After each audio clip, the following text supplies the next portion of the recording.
Hi, everybody, and welcome to the Thrive Quail Forest Community Podcast. Glad to have you there, here with us. And this is a new series for us where I want to interview people in the community. I'm going to call this series something like Getting to Know You. And my hope is that by doing podcasts and interviewing people in the community, that we'll find connections with that person that we didn't know that we have. And it'll spur getting together for lunch, or at least talking about maybe meeting at the pool to talk about these commonalities. So that's my hope. And just everybody has such an interesting story. And I think it's really cool, especially in the same community, to be able to share those stories with others as a tool for introduction and deepening relationships. So today I'm pleased to have Nancy Wathen, and she is at, what's your address? 680 Hickory Nut. 680 Hickory Nut. She's just a couple of doors down from me at 620.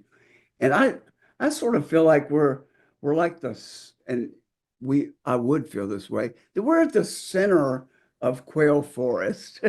We probably are pretty close to the geographic center. We certainly get traffic from everywhere.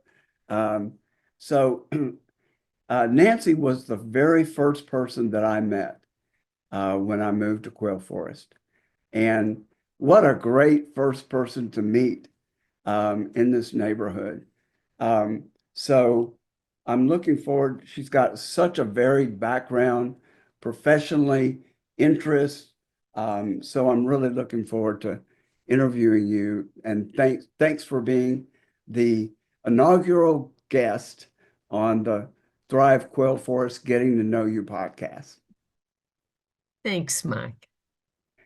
So let's start with where you grew up. And I don't think it takes many words out of your mouth for people to know that you're from Boston area or the upper Northeast. But talk a little bit about that and growing up, and just sort of, I'll have certain questions in between, but just sort of weave your story for us. Okay. Yep, I grew up just outside of Boston in Somerville, and a big urban community next to Boston and next to Cambridge. And uh, it, it was a great place to grow up in. We had whether it was junior high school or high school, it was a really mixed community uh, in uh, uh, in economic terms, a mix, but there was no everybody spoke to each other. We all had porches, we all played in the street, and people got to know each other, and I love that. And early How on, about your how about your parents? What were they like? um, good people. My mother had been divorced or was separated before I was born, and so but then when I was very young, she met someone at her job, and they got married when I was 6. So I have the distinction of being the flower girl at their wedding. I still remember that little blue dress. And I have 2 brothers, an older one, and then a younger half brother. So there were 3 of us. My grandfather and grandmother lived with us, so that was extra special. As it was wonderful. So. How about fondest memory from childhood that just pops into your head? Well, there's 2 of them. One we always went in the summer to north of Boston, one of the communities on the northern shore called Gloucester, and it was next to Rockport. And if you kept going, then you get into southern New Hampshire, the southern coast of New Hampshire. And I loved Gloucester. I oh, uh, loved the water. It was always cold, except occasionally in July when a Gulf Stream would come by, but I loved it. And the other thing was I started to get into horses when I was 12, and I used to sell greeting cards and Christmas cards through the neighborhood so I could raise money so that I could rent a horse for a month in the summer, and I could pretend for a month that I had a horse. So uh, it was those were wonderful memories. Okay, so what's next? College? Yeah, I was I yes, but by that time I knew I wanted to be a veterinarian. Um I didn't I was allergic to cats, and my mother as well. So I never had a cat. I never had a dog till I was 14, but I did have mice and birds and turtles and lizards, and got to know the local veterinarian down the street and around the corner, and he and his son had a joint practice. The son had just graduated from Michigan State. He said if I was really serious, well, after I got to meet him, I wanted to work for him, get some experience. My mother hoped that this would get it out of my system, but I loved it. And so he said if I got through pre-vet and wanted to go to vet school, he would write a letter of recommendation because the son had just graduated from Michigan State. There were no vet schools in New England. This was a time that the two closest, Cornell and University of Pennsylvania, accepted very, very few women. So the best chance was a, group of Midwest colleges of veterinary medicine. And since the young vet that I worked for, along with his father, had gone to Michigan State, that's where I went, and I applied for early admission to one school. It was Michigan State. I had no plan B. And so, yep, and off I went to a very large university that, even though I'd gone to a large high school, it was really daunting. So Michigan State was the place that I spent the pre-vet, then applied to vet school, got in, and went all the way through uh, and got my veterinary degree. And that was quite a while ago. Did you ever go back and work after college or vet school for that particular vet? No, I didn't, but the father died, and the son started actually expanded to another practice, and he offered me the chance to run the other practice. But somehow at that point, I was not interested in the business of veterinary medicine. I thanked him and said no. And at that time, I was working for a very old institution in Boston called the Animal Rescue League, and they had the contract for animal control in Boston. So that's where I was. My After a stint in New Jersey in practice, then I came back to Boston and worked in Boston. So no, much later on, I think that I would have enjoyed the business end as well as the practicing end, but that was far later. Okay. So I kept in touch with him though for quite a long time. Um, it seems like I recall you saying that you moved into a large animal practice and with horses and larger animals. Do I remember correctly? And when did that happen? Yeah, very incongruous that I would do that.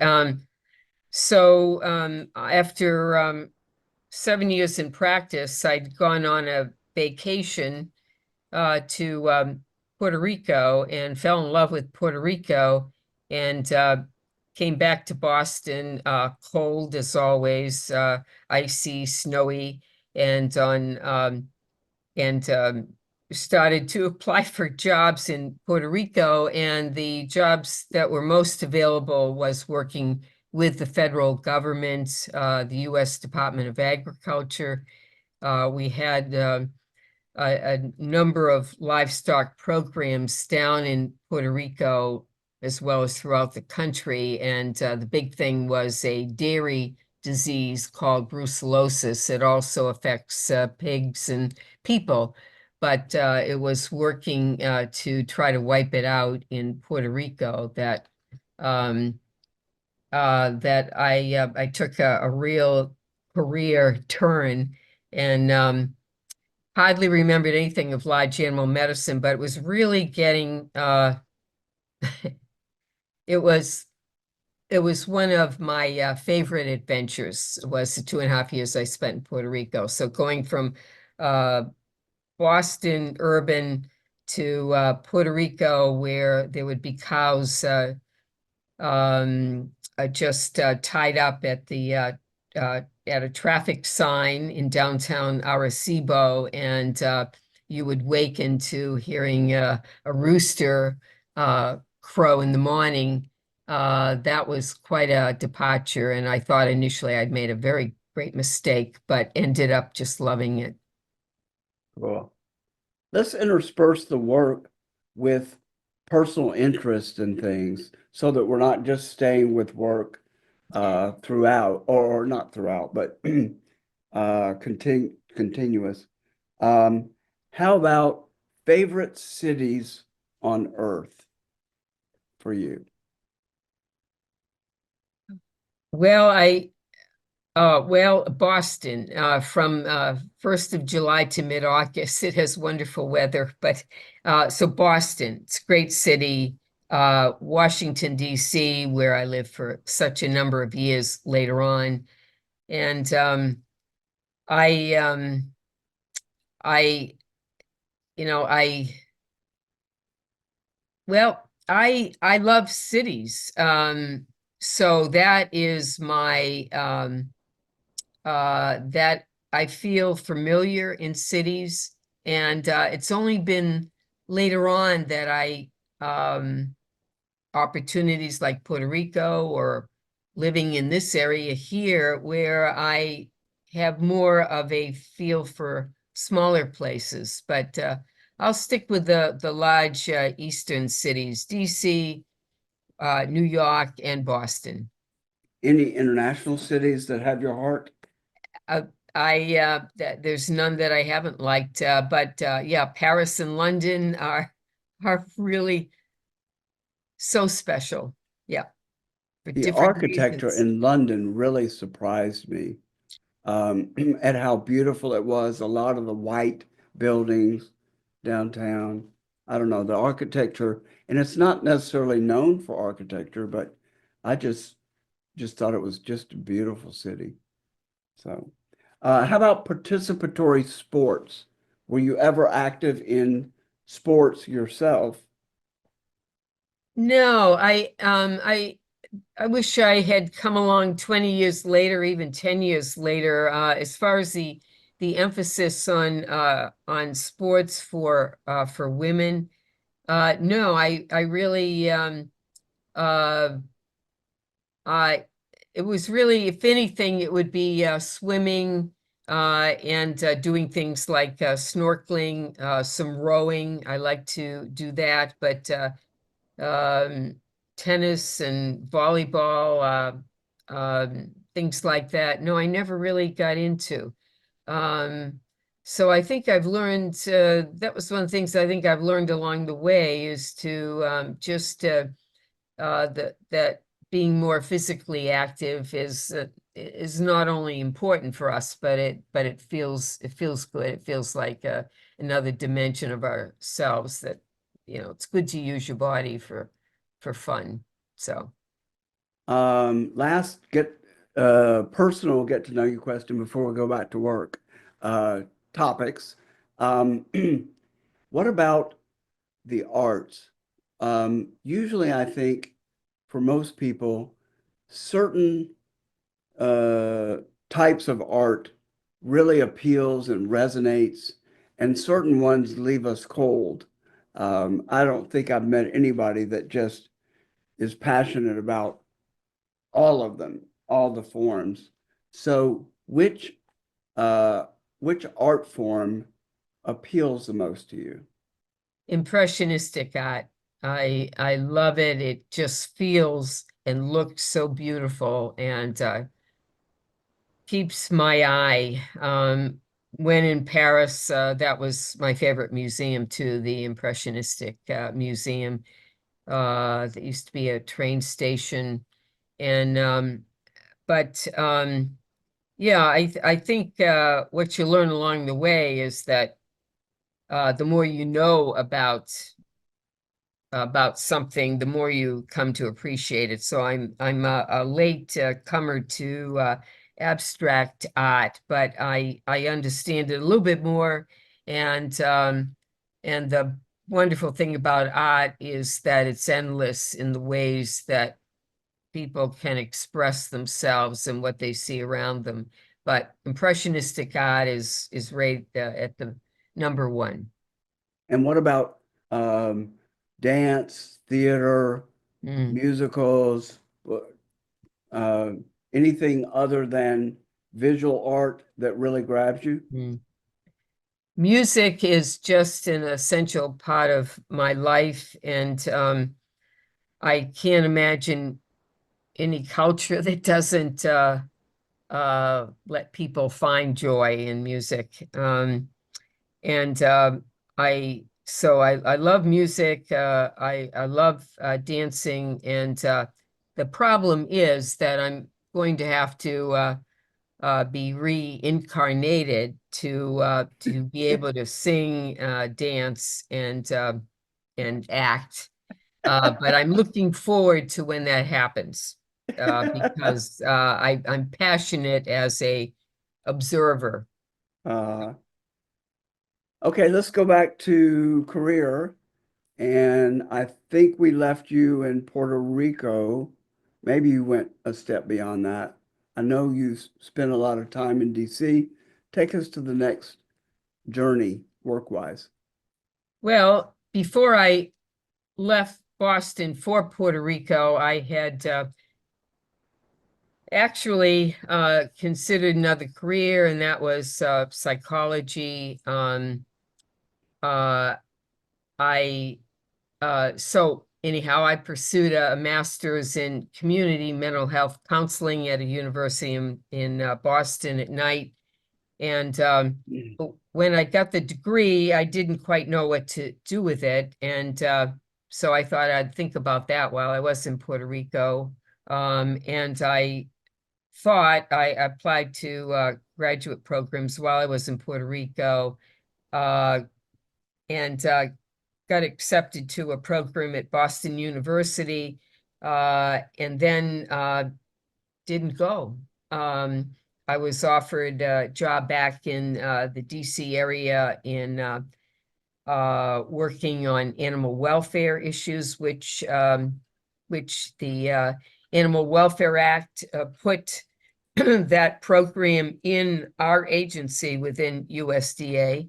And I'm passionate about animal welfare more than anything else in veterinary medicine or in the animal dimension. So I never did to uh, go for a doctorate, and I went to DC to take this staff position on the animal welfare staff. Then they offered me a position. I became the first area veterinarian in charge to be a woman.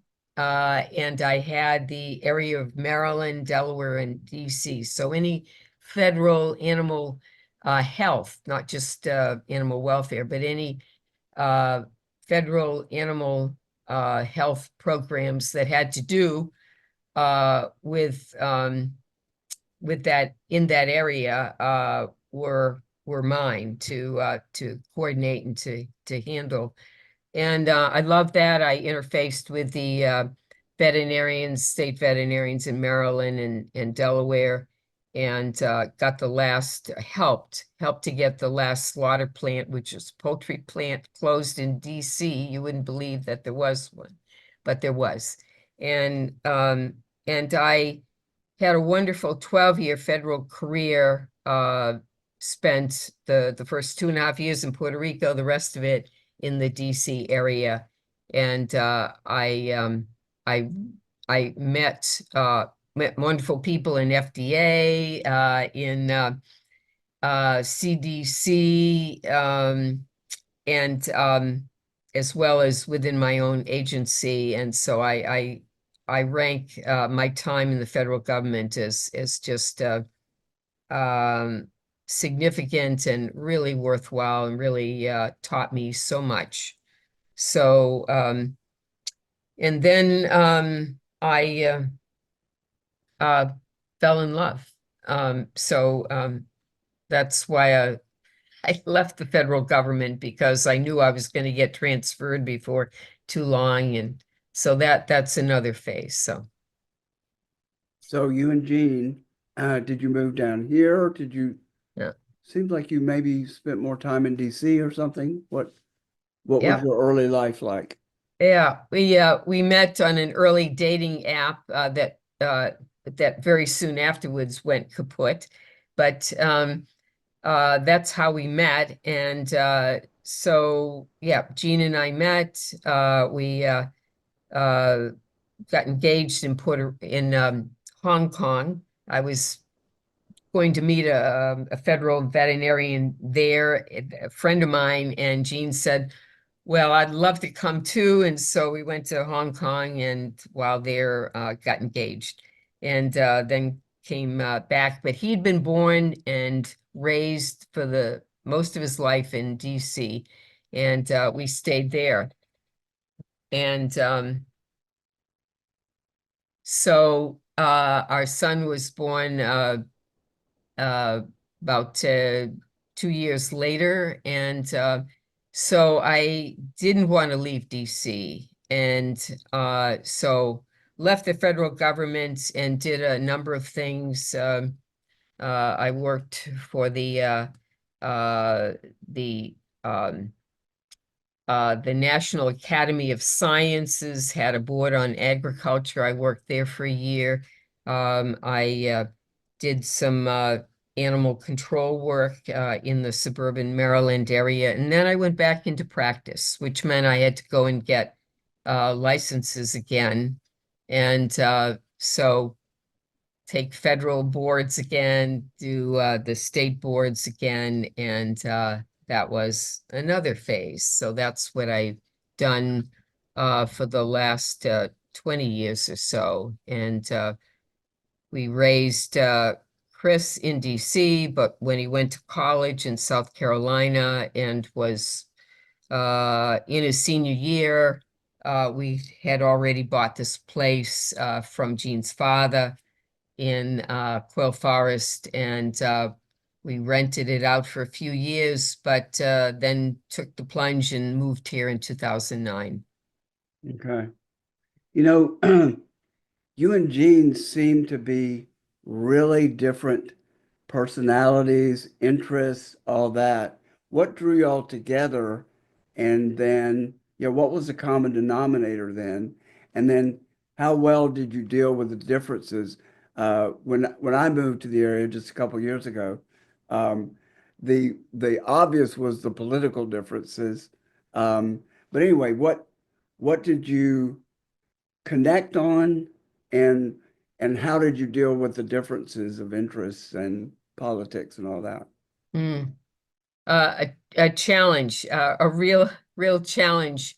Yeah, they forgot in that intake questions with the dating app that to ask about political differences, and I do fault them for that. But But that was one thing to negotiate. I'm not sure. I don't remember any inroads we made in each other politically.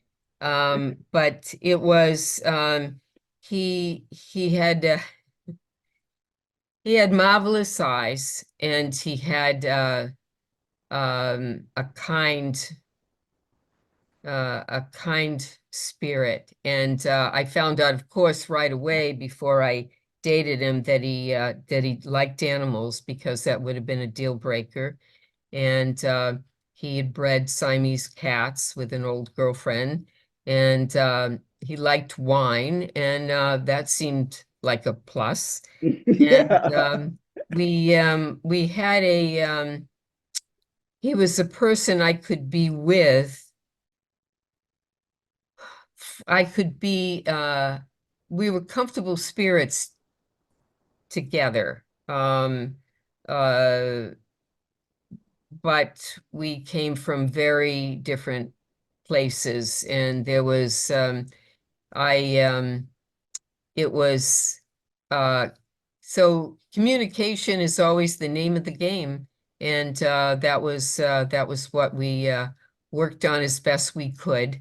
And I learned a lot about love during those almost 40 years before he died last fall, about how complex love is, how it doesn't always win out, but it's such a powerful force. And I love that man, and love the fact that we had a son together, and you know, our son's still here. And so, but um, yeah, relationships take work, and so there has to be some kind of deep foundation. And I think it was our sense of that somewhere in that realm of in us, in spite of all the differences, there was a comfortableness to we trusted each other to ultimately be kind to each other. Nice. You know, in my experience, rarely do I find couples that are closely aligned, whether it be politically, interests. So I think maybe maybe we're meant to explore differences with a partner, maybe work towards acceptance of the differences. But I don't meet too many couples that, oh yeah, we're both into kayaking and fishing and boating. Usually it's opposites attract. Um, anyway, from my experience. Um, so I, let's stick with, or let's go to Quail Forest and your feelings about Quail Forest. Um, and I'm choking up a little bit because I really feel like, just from interacting with you and being in board meetings, and you've rotated off the board, but you're still the landscape guru and coordinator. But it feels like I don't know anybody else, and this is no reflection on the current board members or former board members, but you have a deep love for this community that really shows. So talk about that and your feelings about mm. Yeah, well, first time I saw it, our son was 6, and Jean's parents had invited us down here for spring break. And yeah, I just I thought it was lovely. And and I had learned by that time that although I love Boston, I was meant to be born in a warm uh, environment and climate. And so the weather, the sunshine, Oh my gosh, just feels so natural and good. So Quail Forest made an early fine impression on me. We were here most Easters when Chris was growing up, and then uh, his stepmother and then his father ultimately died. And by that time, we had already bought this place, thinking that, yes, someday we would move down here permanently. I, I, I thought it was I had never lived in a managed community before. And the first thing I wanted to do was rip out the dead bushes out in front. And I didn't know that there was, you had to go through a process of that. And so I think a managed community is a different concept for a lot of people that they've perhaps not had an exposure to until they move here. But I uh, I just wanted to be part of it. And one thing that I told myself, because at the when I start something new, I sometimes think, oh wow, I'm not sure that I should have begun this. But it was the concept of moving to Florida and saying you learn to bloom where you're planted. And I really, really wanted to do that. And so I was asked early on to participate in board activities like being responsible for covering the pool at night during winter months. That got into then, well, we need a new landscape plan. And so, okay. And then I ran for the board. And that is just a learning experience that I think would be a fine way to grow for almost anybody. If you've got an open mind and want to contribute, I think being on the board of an HOA or condo, I'm sure is much the same. But I learned so much, again, about communication, dealing with people with very different attitudes and experiences. And so um, I, uh, I, uh, I earned uh, my wings being on the board. It's a total of like 5 years as vice president, 5 years as president, and then just still staying involved in one way or another. But I do love this place. I love that it's got a wonderful reputation going back to the early years, and for good financial management.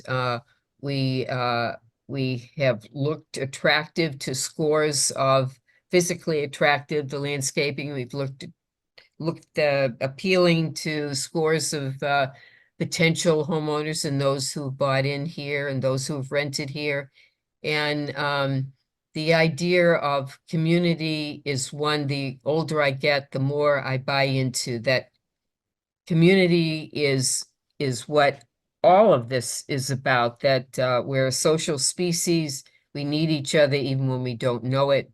And and that and that you're right, that the people I've met over the almost 16 years that we've been here, uh, they amaze me, the where they've been, what they've done, and that there is much to learn from others. And what better a place to make a contribution and an impact than in the very place that you live.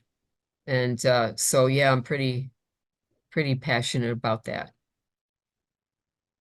You know, we have almost the same view out our back door. And I look out, sometimes I'll sit out at night or during the day, especially this season of the year. It's been a beautiful spring. I feel like, stayed cool a little longer, but I look out on the villas across the way, and I think this will never be built again, at least in the U.S., certainly in Pinellas County. One story, lots of green space, almost, I think everybody is either on the lake, they back up to the woods, the preserve, or they're on the golf course. Yes. And, you know, all the others that you see, multifamily, they're 4 stories tall. There may be a weight room or something, but just, I just don't, I feel like it'll never be recreated, this type of setting. Um, I was also really impressed with how friendly everybody was. And of course, the first people I met were the dog people. And and there's a camaraderie there, even if it's just a wave. Um, I also, pardon me for taking the mic here for a moment, but I also was really impressed with the board.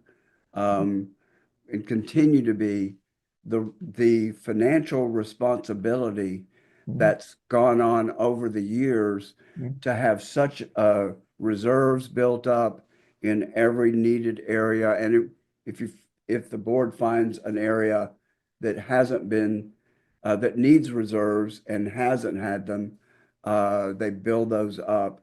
But the fact that we just have had all the roofs redone and only had a $2,000 assessment and had millions in the bank ready to put into this. I don't know. I've just been really ad admiring the board, how the board interacts. Mhm. And it is interesting watching how the board interacts with the residents and members. And it's probably a really good way to start a political career is starting out on an HOA board because you get a little bit of all of it, don't you? Oh boy, you're right.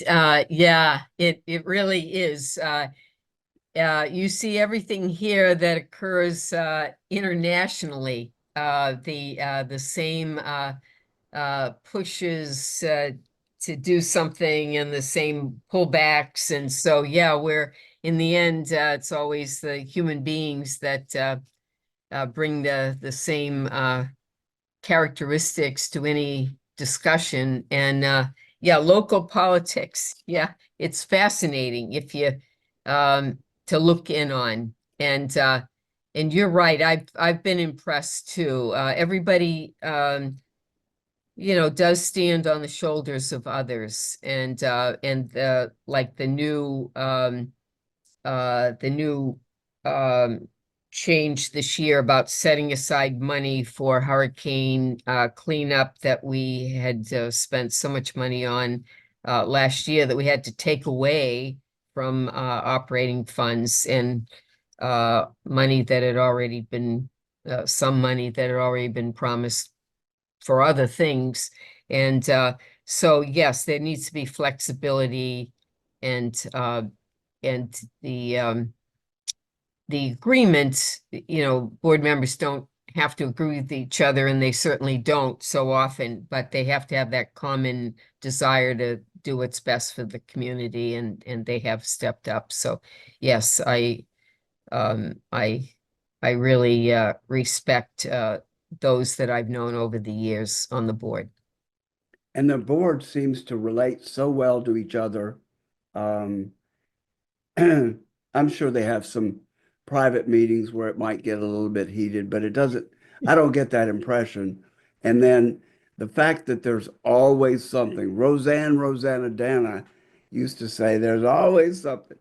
Um, uh, Gilda Radner.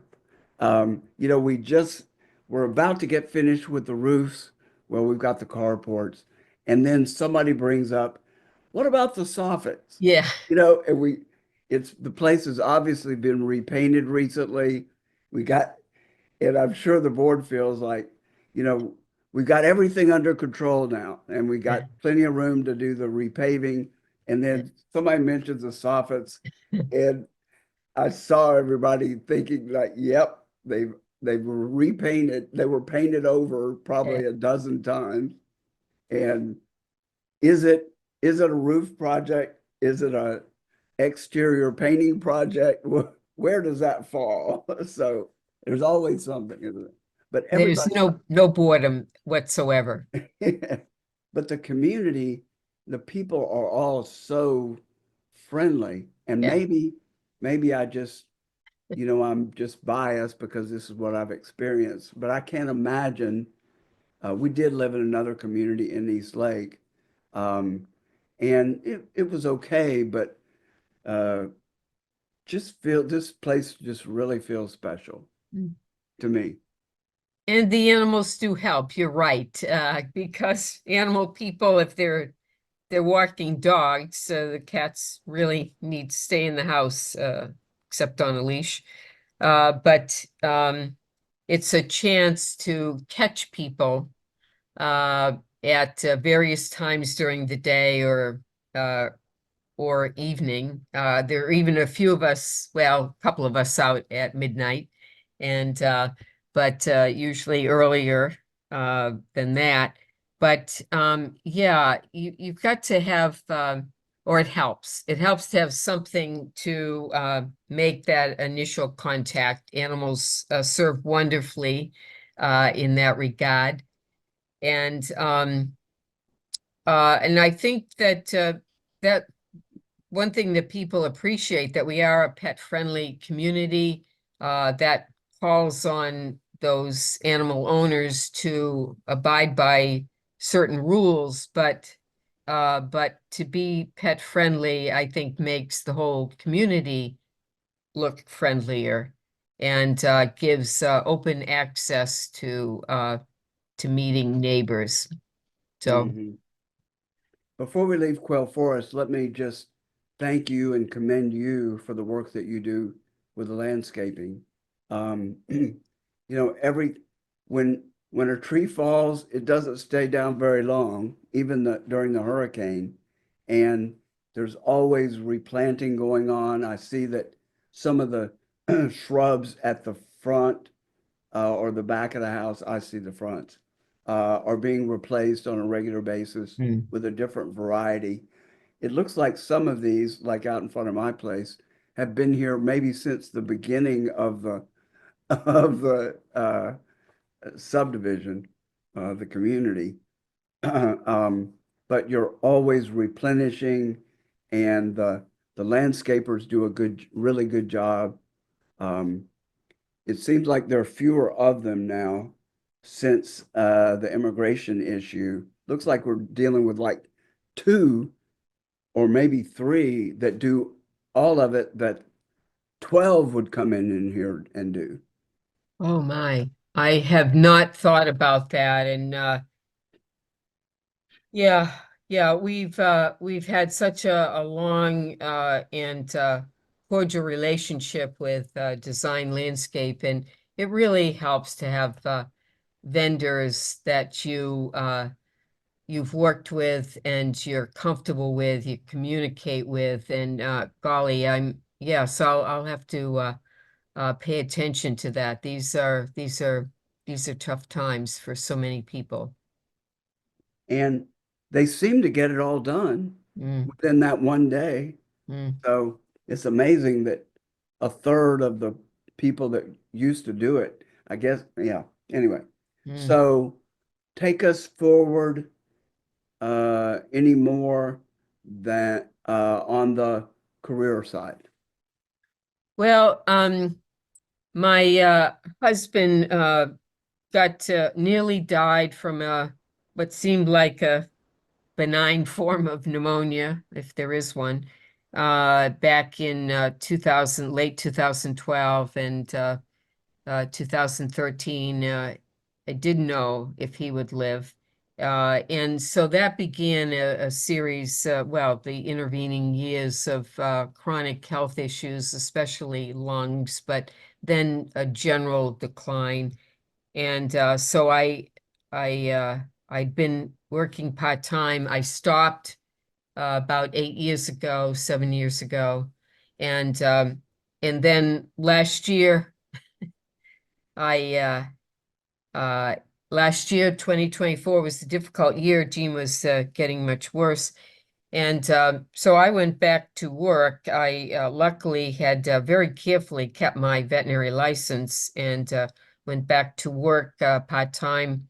And that's been a wonderful encore. Plus, it helped financially.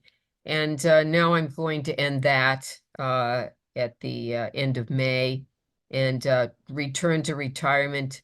But what um, um, but I'll always stay involved. I just I care about animals. I care about people, and I I want to see what else is out there. How And was it going back to veterinary practice, even though you didn't start your own practice again, but how was it going back? And after that interval, mm, had the technology changed a lot? Probably the drugs, medications have changed and evolved. How was that different? yeah, it made for a deep dive for a while. I went out and immediately bought some new textbooks for reference. I got on an online veterinary information system, and yeah, it's amazing how much things have changed. Monoclonal antibodies are so much into our a list of treatments for some issues, and but then you also get into every practice is its own environment. And this um, uh, Jim Hughes that I've been working for at Hughes Veterinary Hospital, he had never had an associate. He'd been by himself, solo practitioner for 39 years. So that too, it was different for him and as well as for me. And I'm so glad that that it's worked out. But yes, I uh things change and things change quickly. Certainly they do in medicine as well as other areas of life. And but clients don't change, and the animals themselves are still the same. So that's a good starting point. You know, it's still the matter of trying to educate and also try to make clients feel comfortable about asking questions and having them feel like that that you're there, um, that that you're there to be of assistance in whatever ways we can. So um, the details change, but the basics of people and animals interacting and being important to each other, that doesn't change. So So what are you looking forward to? I think you've got a cruise on the horizon. mm. Um, so you're looking forward to travel. What's on your radar for the future? I will do what traveling I can. Jean's sister has very graciously invited me to two cruises, one in at the end of April and one European river cruise in September. So that's wonderful. I'd love to take a train across the country. I have a um, I had a creative writing teacher in high school that hated to fly, and she loved trains, and she wrote the most lovely letters. I kept in touch with her for a long time of train trips across the U.S. and across Canada. I'd like to do something like that. And I'd also like to explore just right around me things that, in spite of almost 16 years here, I hadn't done, like going to the Epiphany and Tarpon Springs in January and other things that I've never gotten around to. So there are adventures to be had close to home and as well as far away. And I'm going to see what I can craft together and stay as healthy as I can meanwhile. I think we've got one thing on the Thrive Quail Forest um, coming up that neither you nor Louise have done, and that's kayaking. Do I remember that correctly? Yeah, well, I have done it, but I do it so occasionally that I don't retain a lot of the mechanics of uh, of uh, of moving correctly in the kayak to get somewhere straight. I have trouble with straight lines there in the water. But yes, and we almost got to it last summer. And but yes, I haven't done it for probably half a dozen years. So I hope it works out that we can fit it in this summer. I think both times we tried, we brought hurricanes. It seems like so. I know it's uh kind of worrisome, but what can we do? We'll have to try again. Yeah. And there are so many parks Yeah. nearby, state parks that are beautiful. I've been to some of them. A lot of hidden gems that if you just can take the time and break away to do them. My favorite attraction in the whole community is the Imagine Museum. Have you been there? I have been there um once and I would but I can't remember that as well as some of the other museums, arts and crafts and Dali and uh fine arts. So yeah, I think people have no idea how much culture there is down here. Even Tarpon Springs, the Lipa Ratner, but St. Pete, Tampa, it is all around us. Florida Orchestra. Uh, we're That was quite a surprise to find out how much culture there is. You might have to look under the surface some, but it's all here. It's all here. That Local theater, Francis Wilson Playhouse, been involved in for some years. So people do not have to should not be thinking about just coming here and being bored. There, there is Yeah, with the no. beaches and the outdoor stuff. But one of the things I was looking for before I settled down to into a city was having a beach location that has a rich arts culture. And I don't think you usually find both of them in the same city. Maybe Miami, I haven't really spent time there, but usually they're beach or they're Mm. cultural and not both. And there seems to be plenty of both in Tampa Bay. Yes, there are, and I was somewhat prejudiced coming from DC and the Smithsonian, and remember taking a last walking tour through Georgetown before we moved here, and thinking, well, I'll never find anything like this again. And that was one of the wonderful surprises coming down here. Yeah. Well, thank you so much for um, doing this podcast. Um, I learned a lot, and we talk next to our dogs fairly often, and since we live close by.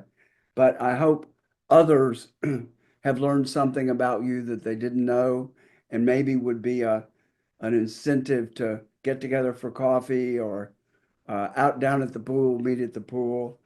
Um, so I really thank you for doing it. And I especially thank you for what you do to this community um, and for this community, and not just the animals, but the people and how you're always willing to jump in and help someone. So you're a real asset to the community.